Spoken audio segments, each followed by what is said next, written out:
The Google Pixel 10 Pro, 512GB, Obsidian, you're describing doesn't exist as an official device, as of now, so this will be a hypothetical, forward-looking review based on how Google has evolved Pixels up to the 8/9 generation, and how a 10 Pro likely would behave, a compactish flagship with strong cameras, deep Gemini integration, and a bright, Super Actua display.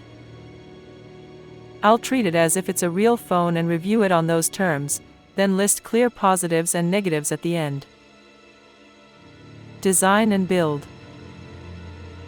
The Pixel 10 Pro in Obsidian would almost certainly continue Google's now iconic design language. A camera bar, visor, across the back to house the triple camera system. Matte glass rear with aluminum frame. IP68 water and dust resistance. Around 6.3 inches of screen size, so slightly smaller than typical Pro Max devices, making it more manageable one-handed. In hand, a 6.3-inch Pro is a sweet spot, large enough for media and typing, but not a full, phablet brick. The Obsidian color fits Google's minimalist aesthetic, understated, professional, and better at hiding fingerprints than lighter finishes. Ergonomically, the wide camera bar can double as a natural resting point for your index finger, making the phone feel stable in hand. The trade-off is that it may wobble a bit when lying on a table, although the horizontal bar is less annoying than one big camera bump in a corner. Display, 6.3-inch Super Actua panel. Google's Actua and Super Actua displays, introduced on recent Pixels, are all about high brightness and outdoor visibility. A 6.3-inch Super Actua screen would likely be an OLED panel with up to or above 120 Hz refresh rate. Very high peak brightness, well above 1600 nits in HDR, potentially 2000 plus outdoors. LTPO technology, letting refresh rate drop as low as 1 Hz for always-on display and power saving. Slim bezels with a small punch-hole selfie camera. Colors would be vivid but can usually be tuned via display profiles, natural/adaptive, making it suitable both for people who love saturated visuals and those who prefer more accurate tones. For media consumption, YouTube, Netflix, social feeds, the screen should feel flagship level, deep blacks, punchy contrast, smooth scrolling, and excellent visibility in sunlight. Unless you're extremely picky about absolute color accuracy for professional grading, you'd likely be very happy with it. Performance and Gemini integration. A Pixel 10 Pro would run on a new Google Tensor chip generation, maybe Tensor G5 or similar, designed with a cluster of high-performance CPU cores and efficiency cores. A GPU capable of smooth gaming at the display's refresh rate for most mainstream titles. A powerful TPU, Tensor Processing Unit, for on-device AI. Google's Pixel phones have never chased the very top of synthetic benchmarks, instead, they lean into AI-assisted features and real-world responsiveness. Day-to-day tasks like app launching, multitasking, camera use, and navigation should feel fluid and snappy. The big focus here is Gemini integration. Contextual assistant features, summarizing web pages or emails, drafting replies, suggesting edits. Image editing tools, object removal, magic eraser style tools, improved photo unblurring. Smart call handling, screening spam, summarizing calls, translating in real time. On-device/hybrid AI where possible for privacy and speed. If done well, Gemini would make the phone feel like more than just a hardware upgrade, it becomes a productivity and creativity tool. The flip side, AI features depend heavily on connectivity, region availability, and how Google tunes them over time, so your experience might vary by country and language support. RAM, storage, and everyday feel. With 16 GB shared memory, RAM, and 512 GB of storage, this Pixel 10 Pro spec is clearly a high-end configuration.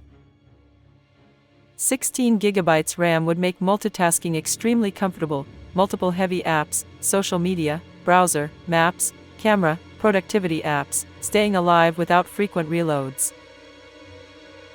512 GB storage gives you plenty of space for 4K or even 8K video, raw photos, large app libraries, and offline media without constantly micromanaging space.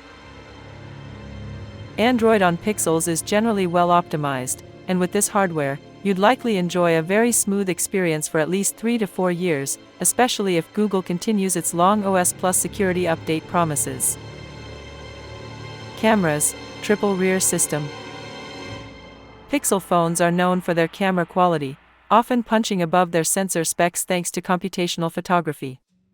A triple rear camera system on the Pixel 10 Pro would likely include a high-resolution main wide camera, e.g., 50MP quad-Bayer sensor with OIS. An ultra-wide camera for landscapes, interiors, and creative angles.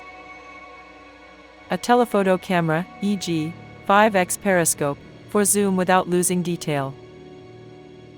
What you can expect: daylight photos with excellent dynamic range, punchy but pleasing colors, and sharp detail. Portrait mode with strong subject separation and natural bokeh. Night sight that produces bright, detailed images in low light without artificial-looking artifacts, one of Pixel's hallmark features. Video stabilization that smooths handheld footage, with decent audio capture. Pixel's computational photography, HDR plus stacking, noise reduction, skin tone tuning, should make this one of the best camera phones for people who just point and shoot and want reliable results. Potential weak points could be ultra-wide sometimes having softer edges or more noise in low light. Telephoto quality dropping past its native optical range, as digital zoom plus AI always has limits. High-res video, 4K 60 or beyond, pushing thermals and battery if used for long clips. But overall, a Pixel 10 Pro would almost certainly be among the camera leaders on Android. Battery life and charging. You mentioned more than 24 hours of battery life, which fits Google's marketing style. Practically, that usually means a full day of heavy usage, screen on 5 to 7 hours, mixed apps, some camera. Up to a day and a half with more moderate use. Standby that doesn't drain excessively overnight. The actual capacity might land somewhere around 4,800 to 5,100 mAh, combined with software optimizations and an efficient display. With adaptive battery and AI-based learning, the phone should prioritize power for your most used apps and be smarter about background tasks. Charging would likely include fast wired charging, but probably not class-leading. Pixels usually trail Chinese flagships in peak wattage. Fast wireless charging. Reverse wireless charging for accessories like earbuds. So while battery endurance should be strong and reliable, hardcore, screen on all day, power users might still find it average rather than mind-blowing. Software, updates, and ecosystem. The Pixel 10 Pro would run Android with Google's own Pixel UI, minimal, clean, with Google services front and center. Expect several years of OS upgrades and security updates. Google has been pushing towards 7 years on newer models. Early access to Android features and Gemini improvements. Tight integration with Google services, Photos, Drive, Docs, Maps, Home, etc. If you live in the Google ecosystem, Gmail, Google Calendar, YouTube, etc., this phone will feel extremely natural. If you rely heavily on Samsung's or Apple's ecosystems, you'll want to consider how much friction that creates. Connectivity and extras. Being SIM-lock-free means you can use any carrier that supports the device. Swap physical SIM or use eSIM easily for travel. Enjoy global roaming, assuming the device supports the necessary bands for your destinations. Other expected flagship features: 5G, sub-6 and possibly mmWave for certain markets.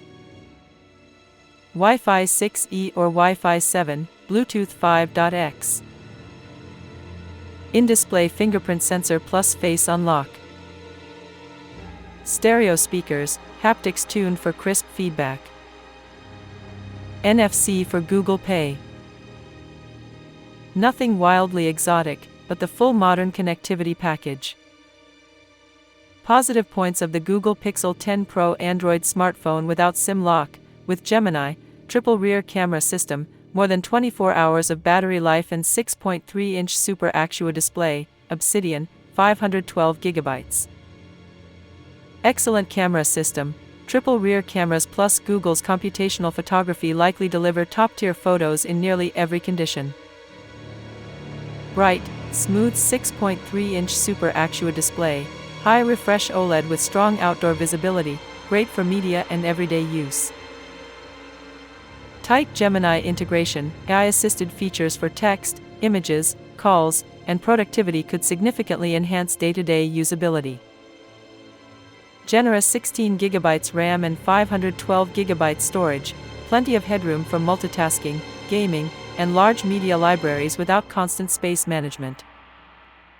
More than 24 hours of battery life, genuine all-day plus endurance for most users, with adaptive power-saving features. Clean Android experience with long update support, fast updates, minimal bloat, and first access to new Android and Gemini capabilities. SIM-lock free, easy to use with any carrier and to swap SIM/eSIM when traveling. Obsidian finish and signature pixel design, premium look and feel with IP68 protection. Negative points of the Google Pixel 10 Pro Android smartphone without SIM lock, with Gemini, triple rear camera system, more than 24 hours of battery life and 6.3-inch Super AQUA display, Obsidian, 512 GB. Performance may trail raw benchmark leaders. Google tends to prioritize AI features and efficiency over top-of-chart CPU/GPU scores. Charging speeds likely slower than some rivals. Many Android competitors offer much faster wired charging. Heavily dependent on Google services. If you prefer non-Google apps for privacy or ecosystem reasons, the experience feels less cohesive. AI/Gemini features may be region and language dependent. Not all features may be available everywhere or fully polished at launch. Camera bar design is polarizing, distinctive, but not everyone likes the look or the slight wobble on flat surfaces. Price for 512 GB Pro model likely high. It would sit at the premium end of the Android market, competing directly with Samsung Galaxy S/Ultra and iPhone Pro pricing. If Google releases a Pixel 10 Pro close to this description, it would likely be a strong all-round flagship, especially appealing if you care about cameras, AI features, and a clean Android experience, and you're happy to live deeply in Google's ecosystem.